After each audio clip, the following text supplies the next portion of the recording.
So it becomes more of a, when people have their own platforms, you're saying it becomes more of a mutually beneficial, right? And that's always what it was. Like, you know, when Double XL and Source and Complex were lit, it's like it was mutually beneficial for an artist to sit down with. Those were at the readership level and had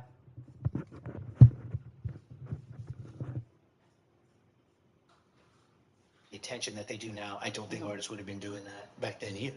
But I want to ask a question now. If you drop a new album today, Yeah. what's your go-to for promoting that? Because we're seeing more artists talk with the Kai Cenats, go on shows like Hot Ones. Yeah. How are you going to promote an album today if you drop one? And this is what was so funny is like I still go to the traditional journalists. You know what I mean? Like when I drop Santiago, I'm still trying to talk to Zane Lowe or B. Yeah, what is Zane Lowe? You know what I mean? Yeah. Like, I've done Crowns with Elliot, and I sit with Ebro, and I want to keep talking with Rob Markman. I've done numerous interviews, so it's like, I'm not even the one that runs off and like does it. Like I'm actually the one who's still trying to like talk to the real journalists. But yeah, if I dropped an album today, I would do the same thing. I would talk to B. and Elliot. I would want to talk to Zane Lowe again.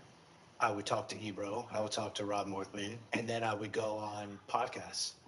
Like I did with this last one. I went on the Jay Shetty podcast, you know, because of the content of Santiago was so like, it was like a fucking therapy session. Yes. It makes sense to go talk to somebody like Jay Shetty. That already is familiar with that. Yeah, who has his own self-help books and like has depth and all that, so that he can really understand what I'm talking about on the album. I think just going and talking to people who are aligned with where you are at musically and just creatively and mentally. Is the client's project on budget? We're probably over, but by how much?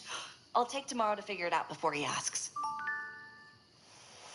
Is the project on budget? No need to reply until the morning. After teamwork.com, tracking profitability doesn't keep me up at night. We get a real-time view of our financial performance for each project, so we can track against our budget and make money.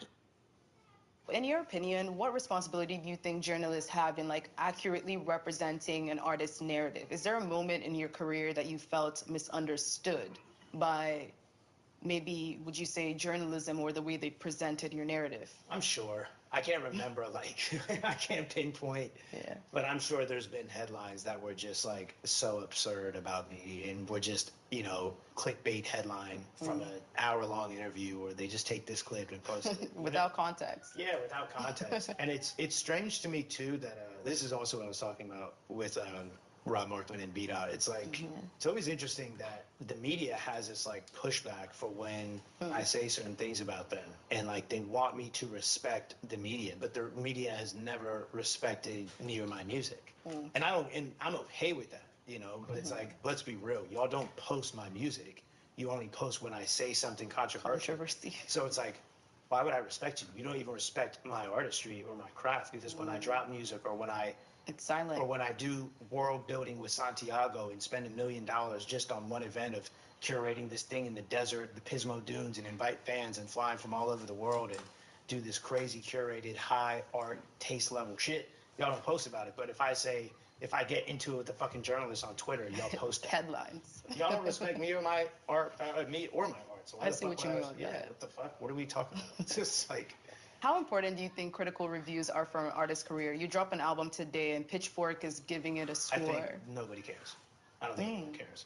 I don't think a Pitchfork review like sells tickets or like doesn't sell tickets. I've never gotten a Pitchfork review in my life, and I just did an arena tour. Wow, actually, nobody cares. Nobody cares. Like people are gonna get mad at me saying it, but that's the reality. Nobody cares. Like Stans do use it as a metric. That's what's up. But like that should tell you everything right there. Nobody actually cares. It doesn't have any real life impact. Like a Pitchfork review is not going to like, oh, you know what? I was gonna go to your show. Now I'm not. You got a 6.5. You know what I mean? Or like, oh, you got a 9 on Pitchfork? I'm a fan. Nobody cares. It doesn't, like, that's what I was. That's true. That's what I was trying to say. Like, none of this shit actually moves a fucking needle. So these people are trying to act like their opinions move the needle. That was also where I was coming from. It's like, people need to just like relax. Because breathe. Yeah, it's like you don't move the needle in real life. You have opinions, and that's great. But when I'm talking about move the needle, you don't. Your Pitchfork review doesn't get people to buy tickets or not buy tickets. So real life impact. Real life impact. I think also because of the internet. So my motto is kind of like, when you have it, you should get the finer things in life. You just still gotta manage it. See what I'm saying? Cause I'm not a nigga that like get a lot of money or get my money up and then go eat cheap. I want to eat the expensive shit that I can afford. But I'm not a nigga that want to just eat it one time. And I'm just like, oh yeah, I seen that. It's like, nah, I want to eat that shit daily, nigga. So you gotta find that we gotta find that ground of like the good shit, but you budget it. You budget the good shit. You don't always gotta budget just because it's trash shit. You can budget the good shit too in life.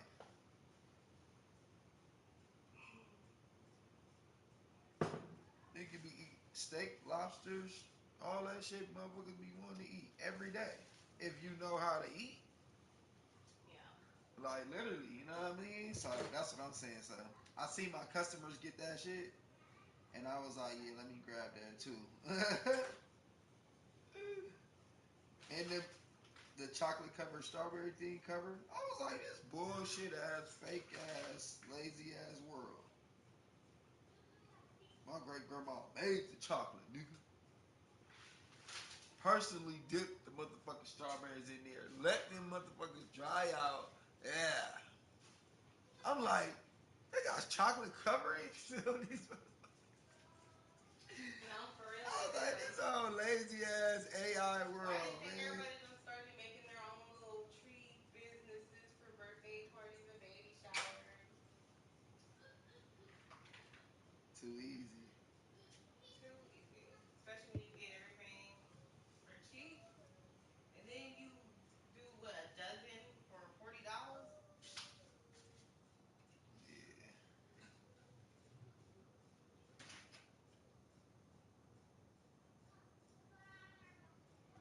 Everyone kind of has a voice now. Right. Like I would say a creator has as much influence as an article.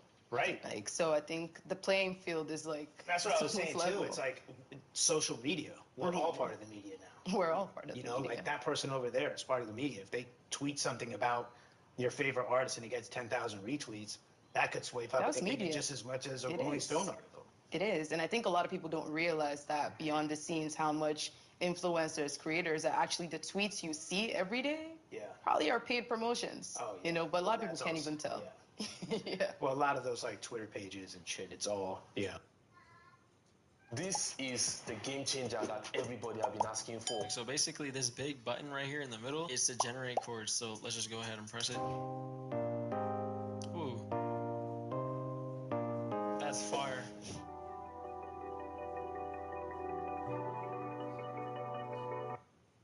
Yeah.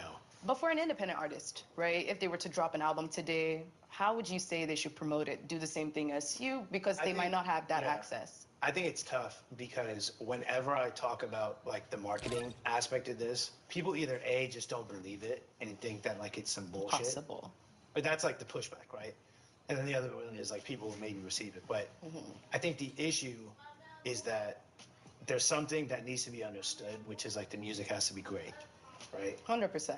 99% of the time, the reason why your shit isn't working is because it's not great.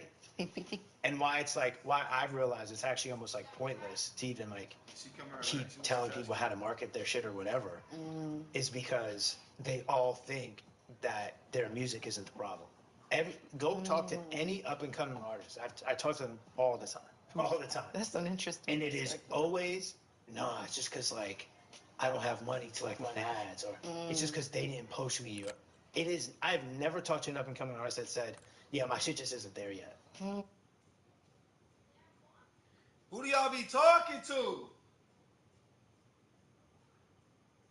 I be sitting on live showing y'all like, man, I gotta get this right. I gotta fix it. I'm literally be on live saying like, I gotta get my sound right. I got it. I'm working on it. And nigga, but that's what I'm saying. Like, who do you be talking to? You be talking to niggas who feel privileged because they know you, because they know how to talk, because they know how to get to you. Like, oh, I know Russ. And now their head is all in spinning, like, and they not even working on their shit. They not practicing. Tell them niggas like to what they learned today. Like, nigga don't know shit about nothing.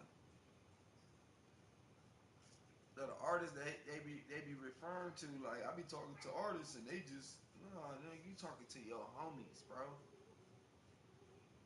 You talking to your homies that's around you, bro. You not really out here because I'm sure I'm not the only artist who understands. Like, man, I gotta make sure, man, my shit need to get a little bit better. I said it like 2 lives ago. I think I say it all the time now. I say it as I'm working on the songs.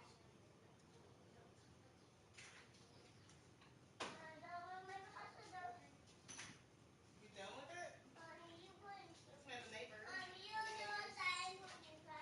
Oh, you just met? Yeah, she. Oh, hot.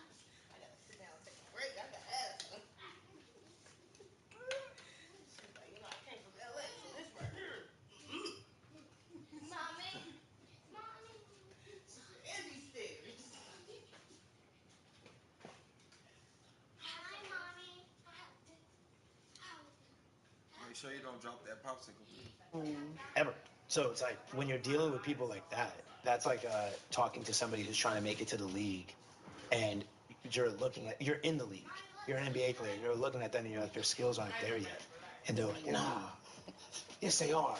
It's just because like my agent didn't call. You know what I mean? It's like I'm literally in the league telling you your shit isn't good enough. Blaming external factors. Yeah, and it's like, to me, that was one thing I pride my younger self on. I've had a love-hate relationship with my younger self, but one of the things I love is that as arrogant and omnipotent as I came off sometimes, there was actually a deep understanding that and this got to a point where it was unhealthy, but that I wasn't good. Needed to get better. That's what he about to say. I'm gonna say it for him because I know exactly what he's saying, bro.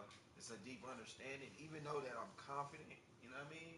I'm confident, I'm cocky. I be telling niggas like, you need to do this, and this is how it go. This is what it is. I be understanding that I need to get myself better, too. That my music wasn't good enough yet. Needed to keep getting better. And that's why I stayed in the studio so much. I wasn't in the studio so much because I thought that I had reached my peak and that my music was it, and that's it. I don't need to get any better at this. I was in the studio so much because I was obsessed with progress, but that means that I thought that progress could be made because it wasn't all the way there yet. And I understand artists having to like hype themselves up and be like, nah, I'm the shit, I'm great. You don't have to be honest with me. Honest. Be honest with yourself.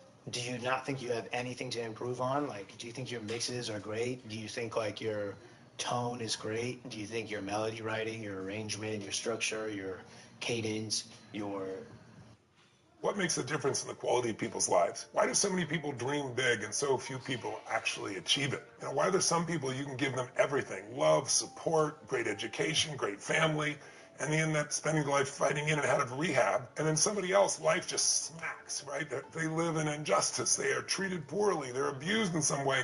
And they come on to be the people that, you know, change the world, the Oprahs of the world or someone of that nature. And what we've got to realize is maybe the difference in people's lives starts with the questions we ask ourselves, because questions are how we create thinking. And, you know, what's wrong is always available. So is what's right. And that's not positive thinking. It's intelligence, right? If all you think of is what's wrong, you're there. So what controls our focus?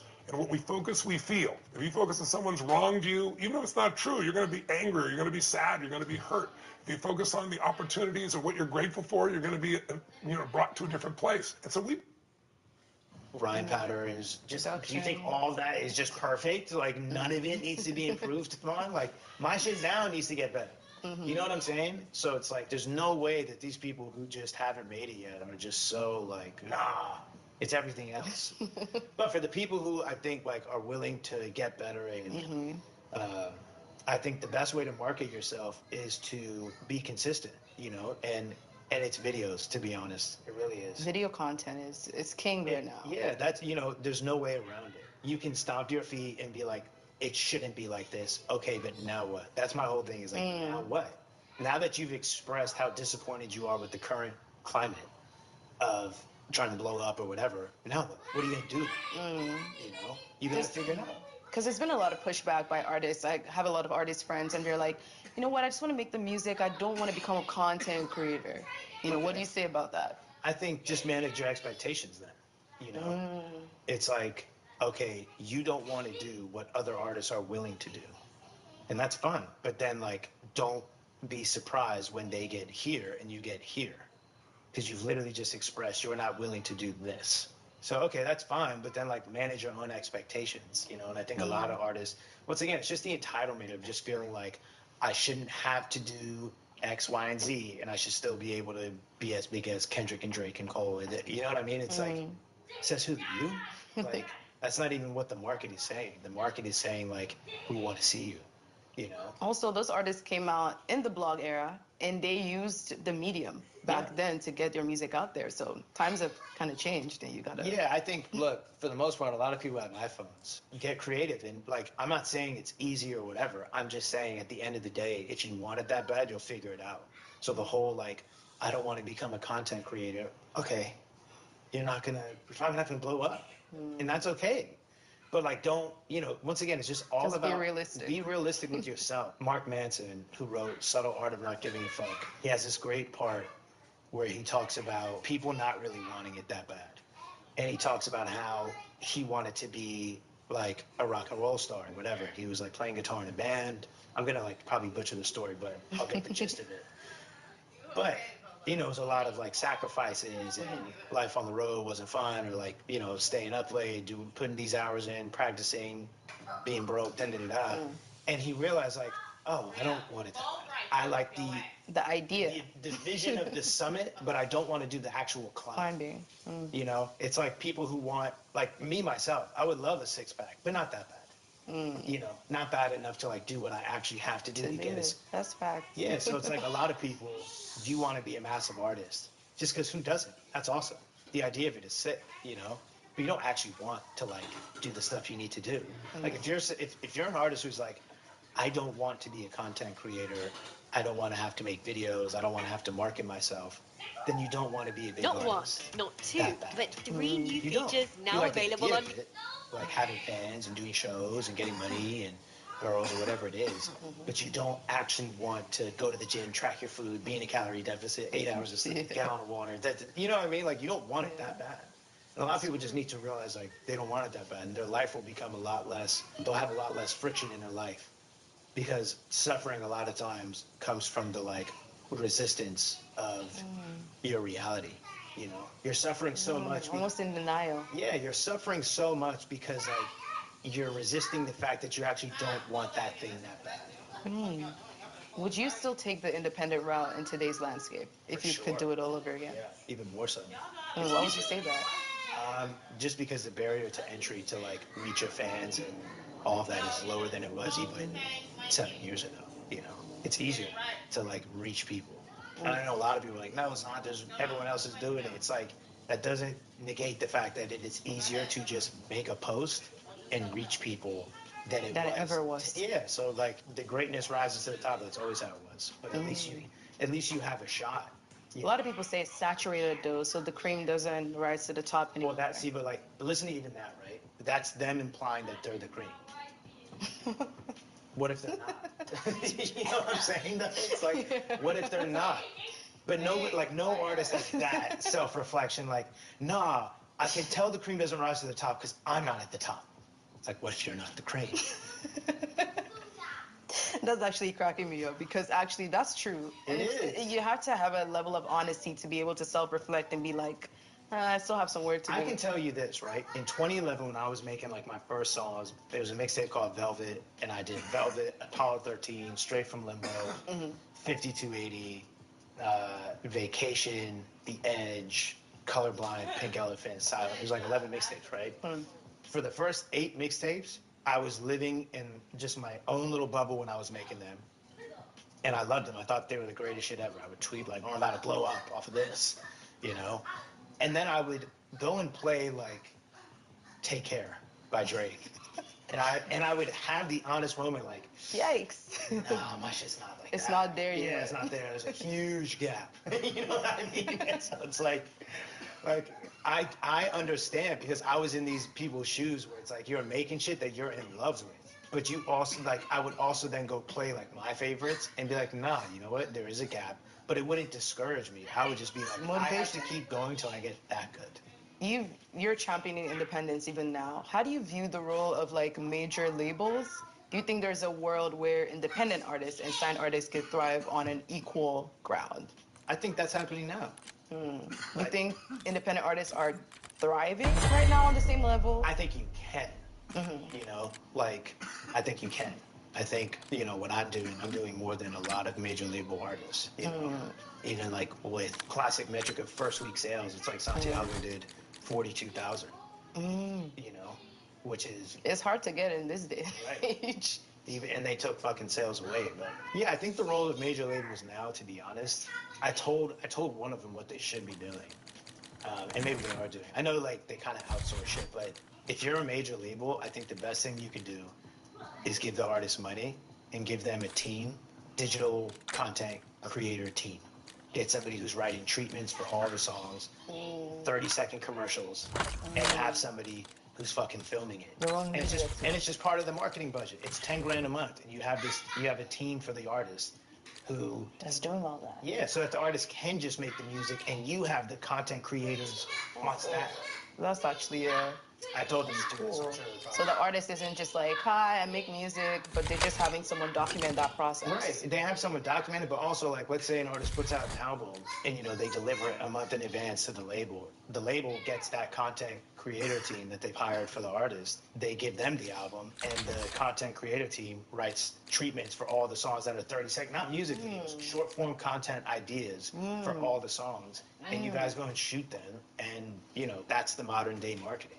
That's crazy because you answered a question I was going to ask, like, how would you picture an ideal relationship between artists, journalists, content creators? And I feel like that just answered the question. Yeah, I think you doing what you're doing is what more journalists should do, which is like, look, you guys want to interview people. Goes back to what I was saying in that tweet. If you're a traditional journalist and you're like, I want to interview someone and not have to deal with like The Source or Rolling Stone, like having to either A, pick it up or not pick it up, or maybe they fund it, maybe they don't.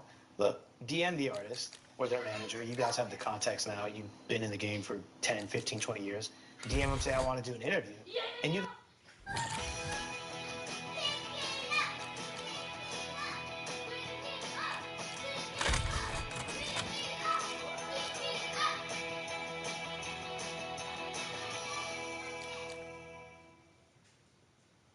I can't wait for tonight. The kids are coming? Great. No, Uncle Todd is out. Oh, wait, he's in? I wish Grandma could have been here. Oh, she got the later flight. Chris and I broke up. Oh, we're back together. Everyone's coming. Ashley Easy Glide extendable dining tables, making room for what matters most.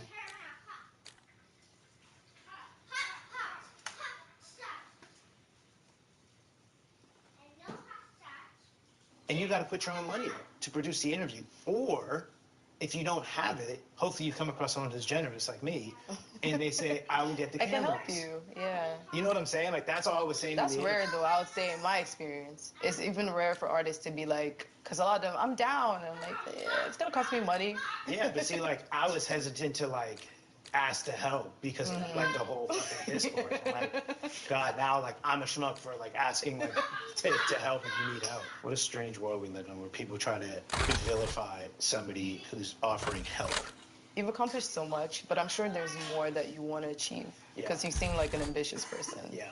You know, what is that thing that's still left for Russ to do? I don't know. And like 2 nights ago, because I just got back from Kansas City for a month, I was filming a movie. And it's like my first like lead role, like co-lead role. It's me and like someone else. But I was sitting there in my house like 2 days ago, and I'm like, it just all hit me like how much I've done. Because I just saw like a TikTok, like an emotional, dramatic TikTok of like, your younger self would, you know what I mean? Like your younger self would look up to you and cry and be so happy. And I'm like, all right, well, here I am sobbing at 2 a.m. So I start reflecting. At this point, everything is just extra. It's like, because I'm ambitious, it's like my brain tricks me into thinking there's still more to do. And there's always more to do. You know, essentially, but it's like, when I just sit back. I'm like, I just did an arena tour and sold out the Forum and sold out Climate Pledge in Phoenix and Chicago Arena. You know, it's like I have platinum albums and platinum songs and You've written books. New York Times bestseller this year. I just did a movie. It's like, what? This is all just extra, you know. My business manager calls them like the big purchases. Like I did the big purchases 8 years ago, like buying a mom a house and all the big stuff. Yeah, it's like I would be lying to myself if I didn't sit and acknowledge everything that I have done and understand that everything else that I want to do is just extra, you know. And I think I just want to have fun doing whatever I'm doing at this point, you know. Just like I just want to have fun playing the game of making songs. I want to have fun making movies, and I just want to enjoy what I'm doing because, like, from a number standpoint or a commercial thing, that shit is out of my control. It's fun to try to like, oh, let's go try to get a #1 album and do what we can, like have signed goals of 7 months in advance or whatever. And it's like cool to like have those goals, but it's also objective of like I already won. But how do you now measure success? All the traditional ways of measuring success, you already did that. So how do you now measure that? I think now I'm just enjoying what I'm doing. Like genuinely enjoying what I'm doing. Genuinely having fun making songs. Genuinely also seeing progress in things is a metric for success because that's in your control. I've put like my key to my self-recognition in other people's pockets. That doesn't work on me anymore. I know y'all's here. I know where I'm at in my career. I know what I've done. I know that y'all mean nothing, you know, in terms of like the grand scheme of real life and the impact I've had on real people and the future of my career. So when you see people who cosplay as God, it's hilarious. And that's a very strong way to put it. That's what they're doing. They think they speak as if they have some sort of like cosmic power over the outcome of your life and career. Who do you think you are? You know, these people really think they're God. You know, my mom used to have this quote. She said, small-minded people with like a little power are just like awful or some shit. Like it's just like TSA agents, you know. For that, like TSA agents do the most, though. What I'm saying is because they have that little bit of power, and in the rest of their life, maybe they don't feel all that powerful. But because they're 7-hour job.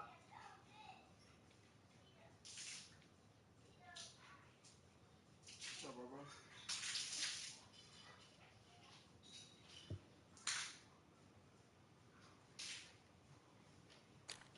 What's up, bro?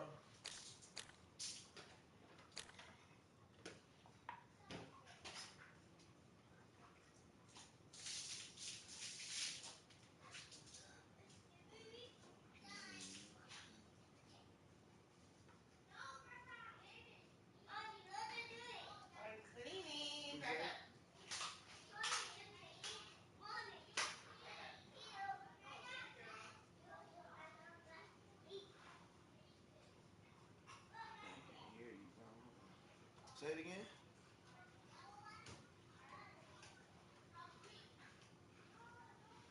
Yeah.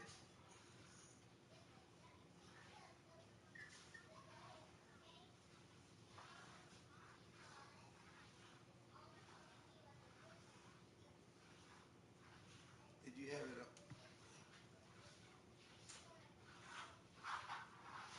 It might need to.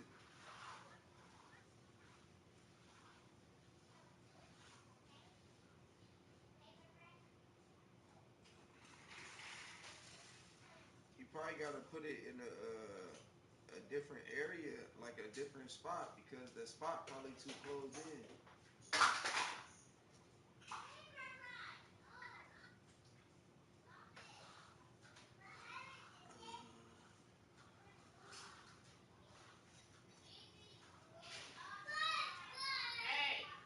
Yeah, you could try that. Yeah.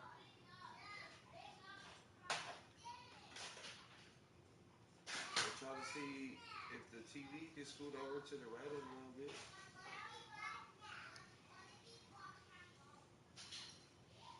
Huh?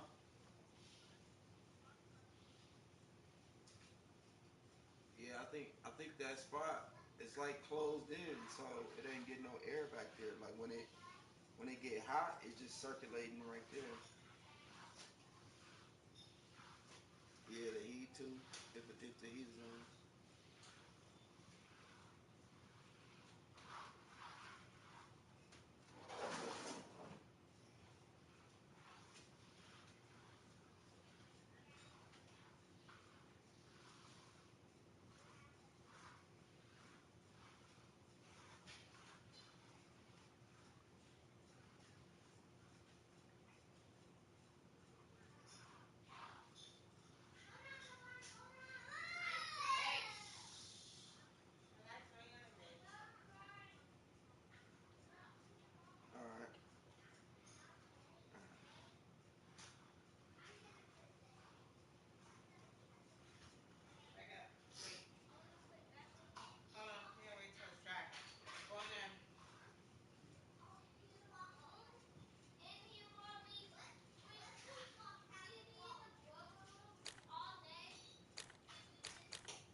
they feel like they have some sort of power over you, they're gonna fucking overdo it. A lot of them say that, though, in the traditional sense of journalism, I mean, when you look at people that I respect, like when you talk of Rob Markman and Zane Lowe, that they kind of help shape the narrative in a positive way. Yeah. And kind of Those ones too. I more so mean these fucking like senior editors who never put their face on camera and they just write. Nobody really cares. And I think just seeing, for example, just to bring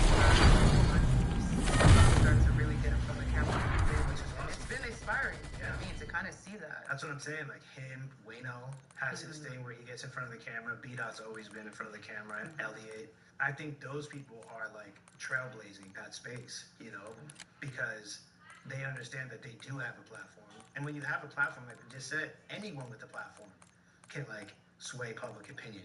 But sadly, but also sadly, but like the notion that, you know, a senior editor who just writes and you write for a dying fucking magazine, the audacity for you to think you sway shit is nuts, especially in my career. Media's never swayed shit in my career as far as like an article has never got me fans. You know what I'm saying? Like, it's been the music. Yeah, you guys never posted my music. You know what I'm saying? So why are y'all acting like you made me or something? Like, you can make me. I see. I actually see where you're coming from. You know what I'm saying? It's like, it'd be different if I got, you know, if my fans got put on to me all from y'all shit. And y'all helped me. So y'all were never posting the music. You were always posting articles about how I don't get it or I'm an asshole or this or that's who you're this. I think it's really interesting to get your perspective as an artist because I don't even really consider myself a journalist, you know. I think I'm a content creator, like kind of dabble in a lot of things, but I do want to say that I'm really into people speaking just about like the music and getting to speak with this artist on a level that presents them as human. Yeah. You know, and not just the topic to talk about. Yeah. But I think that like what you're doing is authentic. It's real. We're just a human being who's passionate about artists and music and whatever. You just want to sit down and talk. You know? And I don't think you need to put a title on that. And even when I was talking about journalists, I was only keeping it in the music space. I'm not talking about journalists who cover the Middle East. Like I'm like, what are y'all talking about? Like, context is crucial. Context is crucial. Yeah, like what are we talking about? I was talking about fucking music journalists and people were like, so you don't think people covering the Middle East are important? Like, what? It's like apples and oranges, right? Where are you at? Like, Jesus Christ. When all is said and done, what do you want your legacy to be? Like, how do you want to be remembered? I guess I want people to remember me as somebody who tried to speak the truth, believed in themselves, bet on themselves, did things their way, and never gave up. And that goes across the board. Like, never gave up on their pursuit of their dreams, but also never gave up on their pursuit of inner peace and figuring themselves out. And I think even my second book, like, that's kind of what that's about. It's just showcasing this never-ending journey of self-mastery. That's what is inspiring to me, is just getting better at being a human being, getting better at conflict resolution, getting better at regulating relationships. Yeah, like all that kind of shit, you know? I feel like I did the other surface level stuff, like I got my money, I got the, you know what I mean? Like, and now it's time to like dig deep and like, with him. Oh, like I need to stop being so reactive and defensive and, you know, getting better at shit like that. Yeah, I guess just being remembered as someone who's just trying to get better and be honest, be truthful, believe in yourself, bet on yourself. I think that's a valid perspective. It's like an epiphany. I was doing this movie in Kansas City, and it's been very insular. Black creative, I didn't realize how much I was missing community in my artist life. Collaboration. Yeah, so I'm doing this movie for 5 days a week for 13 hours a day. You're seeing the same people, and you guys are all working towards one thing. One goal. There's one script, and we're all trying to fucking execute this vision from the director all the way down, you know, to the lighting people, to the key grip. And, it was just, it was that meant I was much more mature. Well, I definitely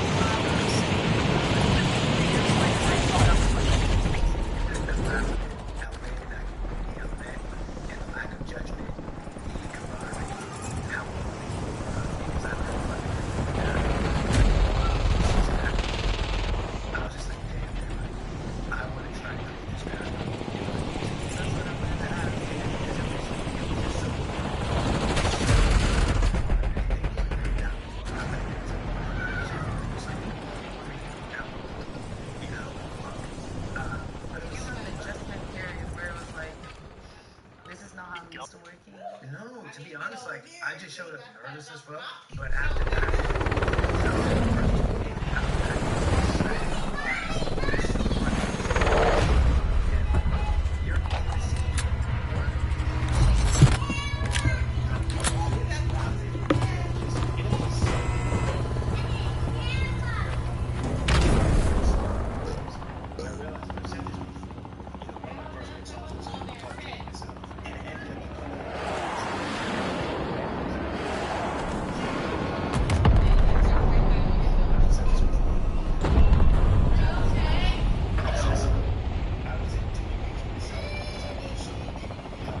What's wrong, dude?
Yeah, when you see this this not open yet, that's how you know you in the hacker lobby.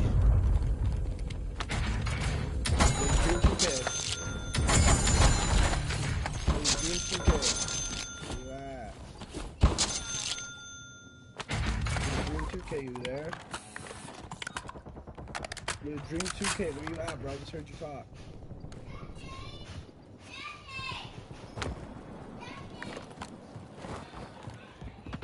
Dream 2K, talk on the mic.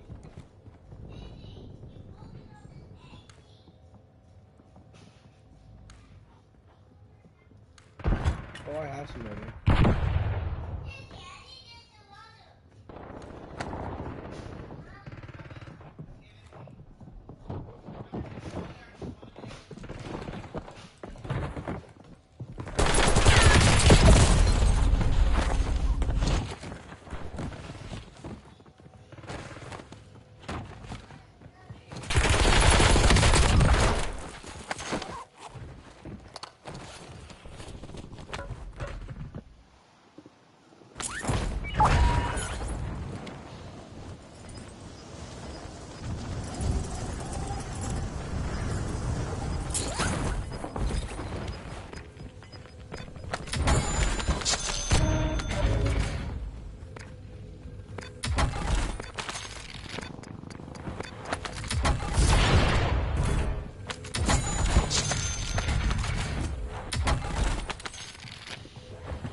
this with Santiago. I threw down 10 producers and Didi Brother, Rex Brother. We talked about. I want to keep trying to curate those environments where it's a bunch of non-judgmental people trying to execute one thing, and it's collaborative, and you get to know each other, and there's ups and downs. Because I think one of the important things, like an important quality of friendship, brotherhood, sisterhood, whatever, is going through a hard time together and coming out on the other side okay. You know, so like doing the movie, it was like a horror thriller, and it was like a lot of intense scenes, like filming in a fucking river at 48 degrees, and it's like a fucking coal pond, and you know, just like doing nut shit, and doing overnight shoots for a week and a half, 7 p.m. to 7 a.m. You know, we're doing hard stuff. Like, granted, we're filming a movie, so it's great, but it's hard stuff in the movie, and just going through that with other people, going through tough shit with other people, accomplishing it, finishing it, coming out on the other side okay, is just so beautiful. I just didn't realize how fucking important that was and how much I was missing in my life. Because when I'm just like making shit by myself, I'm just going through it by myself. You know, it's very insular. So with this next album, I want to try to curate that similar environment.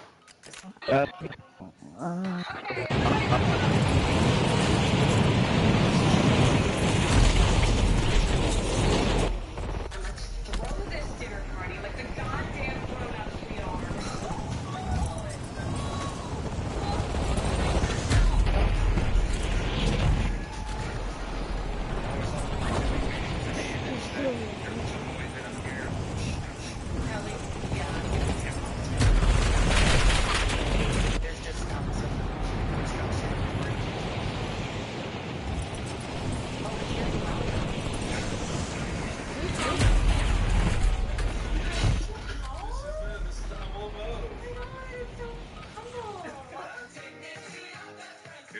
Yeah, no, I'm fine. I just need to hear. I started OnlyFans.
Don't run. Where'd he go? Oh, I cracked him again.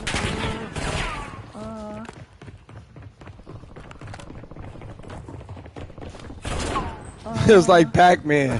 These niggas is crazy. Oh, come back over here. Oh, good shot. Oh, now I'm chasing y'all. Oh,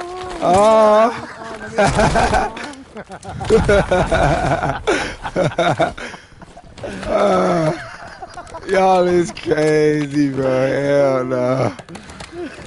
I can't believe I can't believe we lost. It was like the Pac-Man meme. Got to put the Pac-Man meme on that.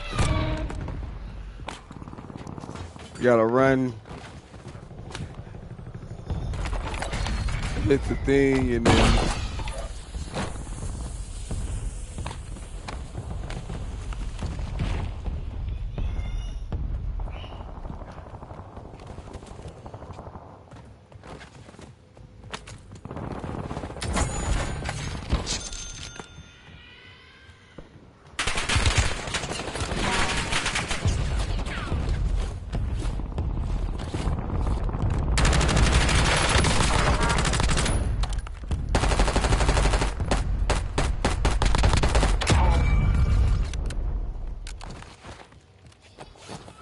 Better hit it.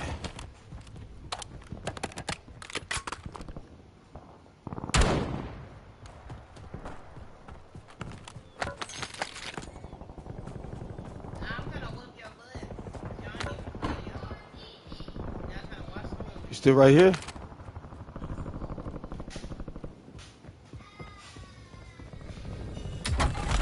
Well, you made me not get my loadout. I was supposed to full send some shit.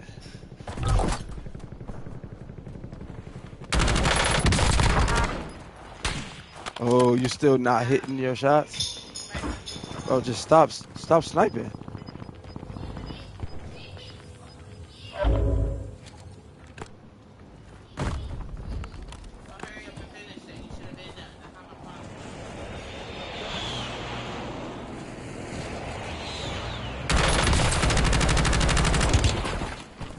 He don't have no plates down here.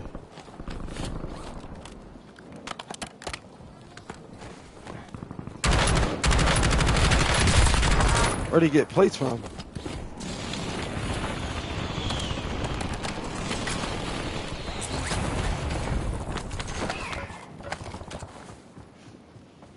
You gonna hit this shot right here?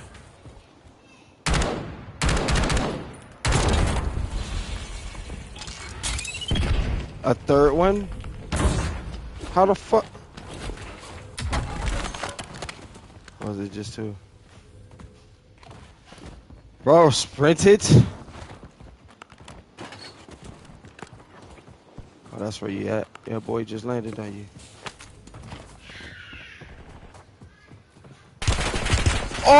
Oh, I saw myself. Come on, bro, I got movement.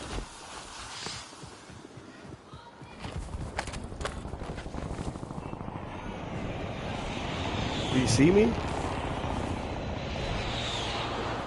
I think he did now.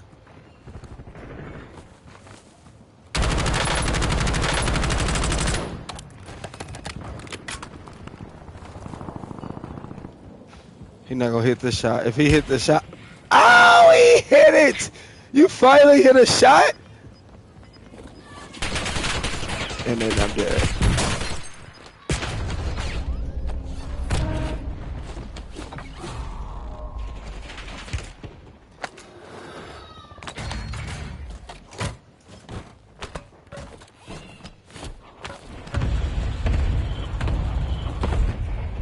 How did he put the shit over here when it was over there? Oh.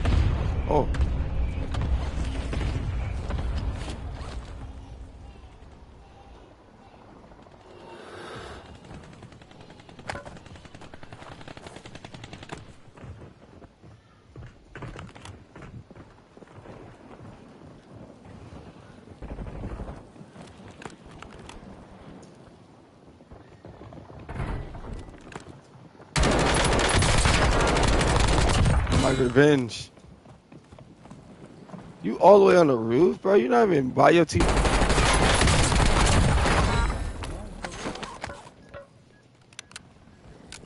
Mate.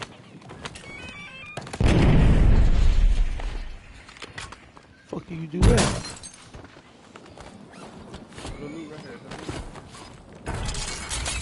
What?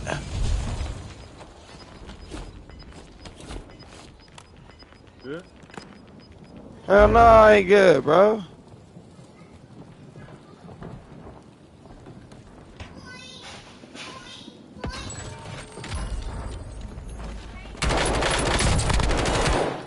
Yeah, you good?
I heard that UAV.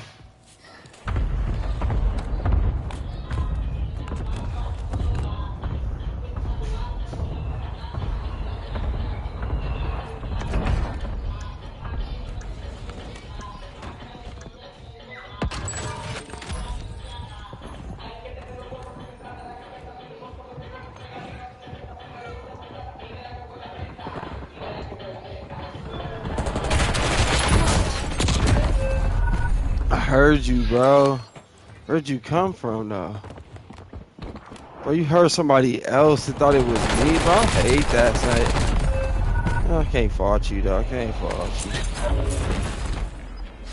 Bro, I heard somebody totally different and thought it was.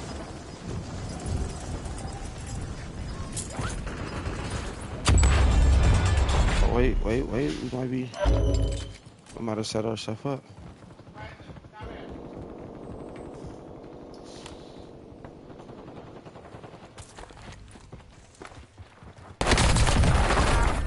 What was you pushing?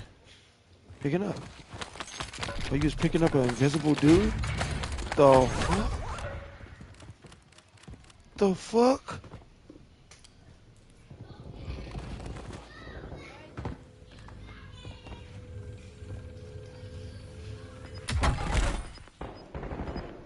You see it? Yeah.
Bro, why are you looking over here, bro? Pay attention to your own shit.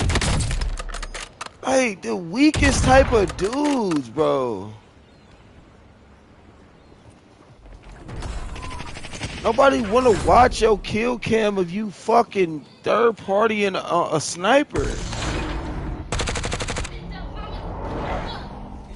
That shit is ass, bro. And then you still lost. Bless you. Shut your bitch ass up, nigga. Who you talking to? You sitting there third partying, bro, getting 1 kill a game. Yo, weak ass, nigga, you're trash. And you still lost the game. What the fuck is you doing, bro? That shit ass. I'm about to cook these two niggas.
So I was watching your interview with Zane Lowe, and you mentioned for Santiago how you got the people that really produced, the help with production. You kind of got, it was neighbors. Yeah. You kind of put them all in. I think that was so cool. Yeah, it was like this collective. Yeah. And the like leader of the collective, these neighbors was my manager. Yeah.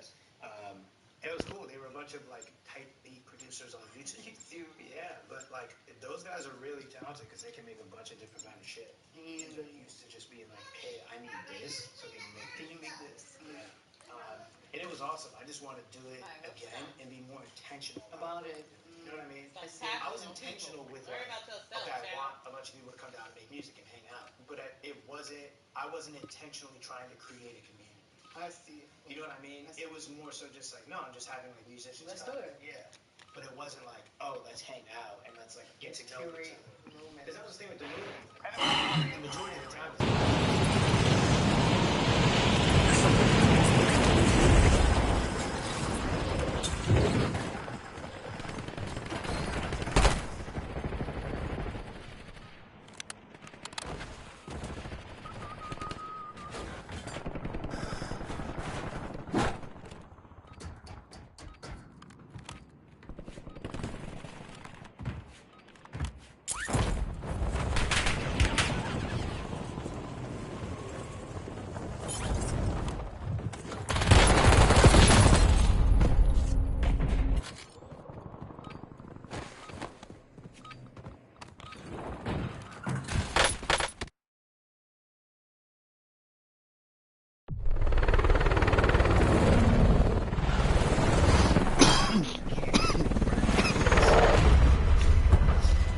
Hey, Big Back, you ready, bro? These niggas be cheating. Yup, gonna be 3 for 3. You got the cheats? You got the hacks on?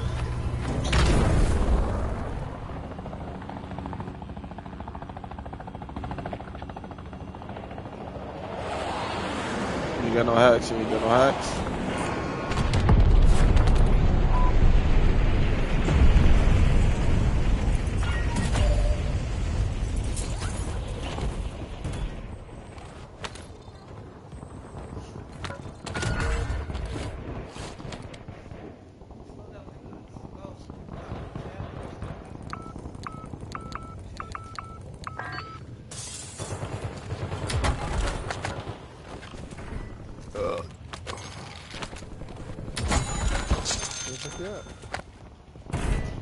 Right number right here. I'm behind you, so scary ass.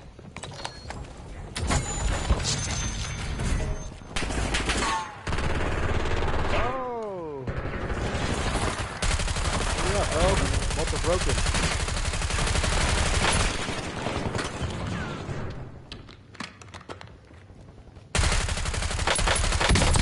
I'm stuck!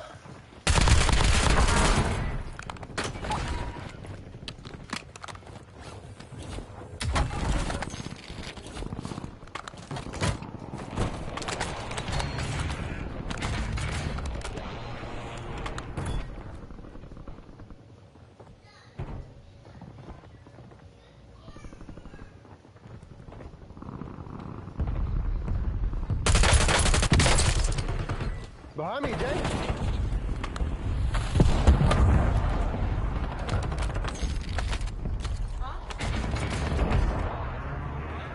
Fucking ass, kid. I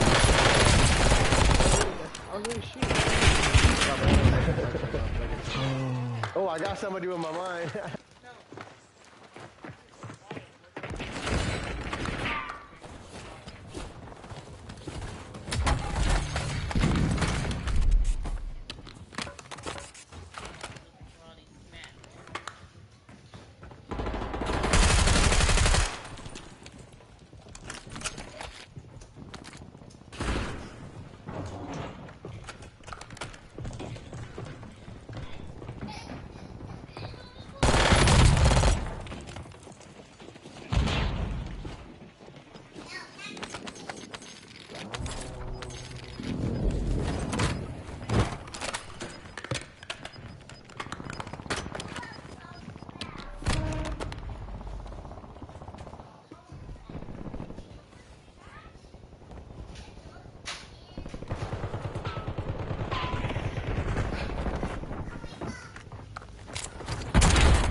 Damn, I missed every shot. Good shit.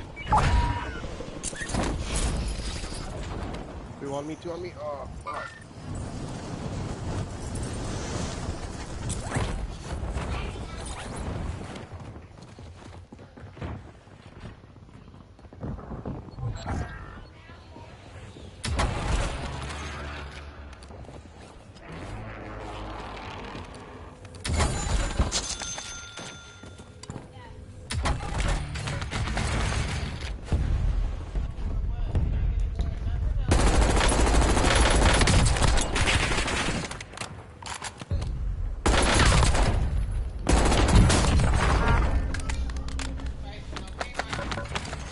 Other one fell out the window. Yeah, he's dead. Shit. They had loadouts too. The fuck? Rocket launcher has loadout? Fuck, and I seen somebody running that goofy ass loadout last night. I think Rev, the streamer. Meta, bro. What happened? What about it? RPG's meta right now, dude. Why? One shot.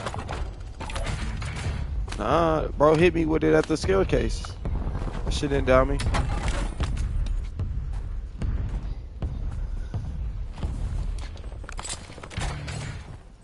Look at the guy over here. Yep, down there. Right.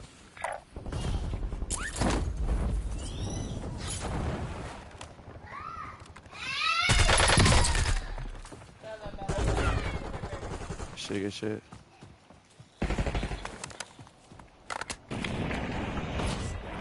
Go towards bounty.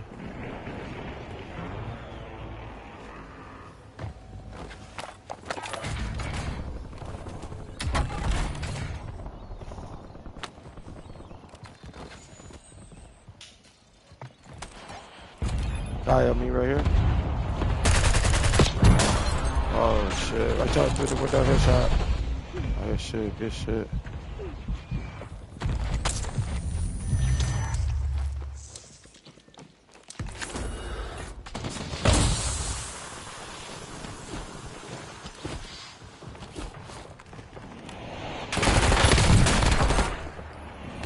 Stupid ass. How you lose in a window? Fucking dummy.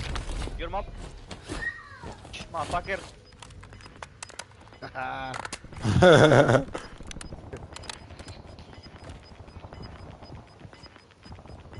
Let's go towards bounty.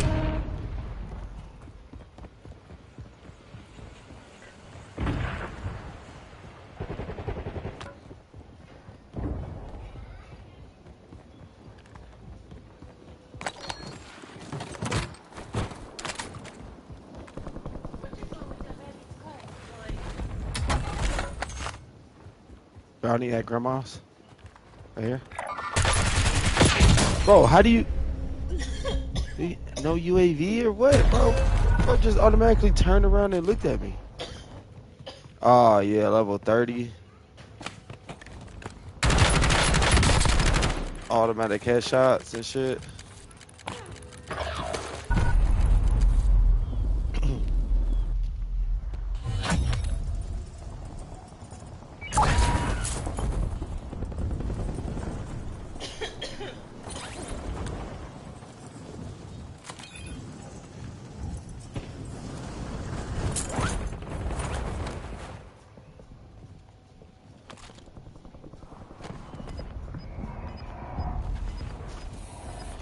This shit ain't gonna never be open because these niggas can't get open with these new ass accounts.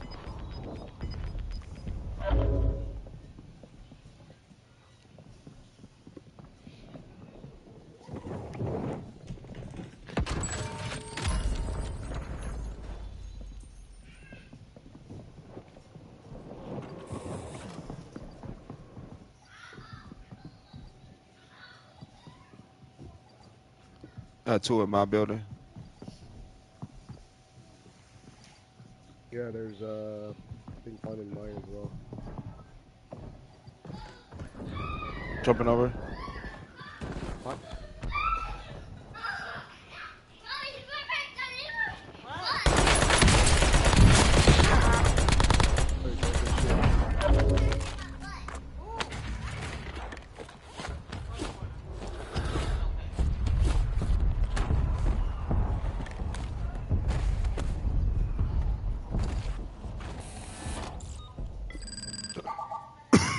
You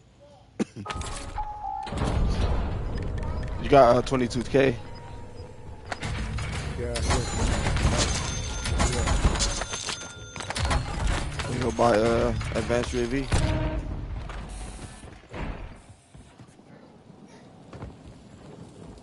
Selfie, dude. Buy it itself is free.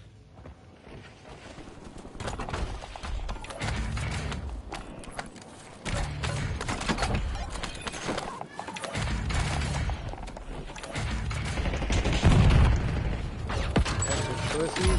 Oh, I got myself.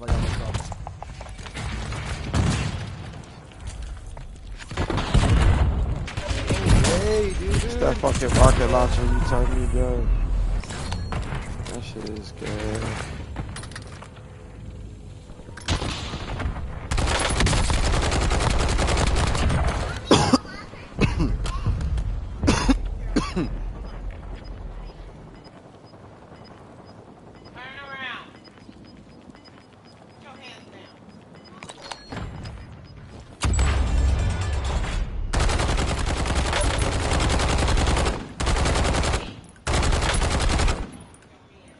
I'm stuck, bro. I can't get out of this lock.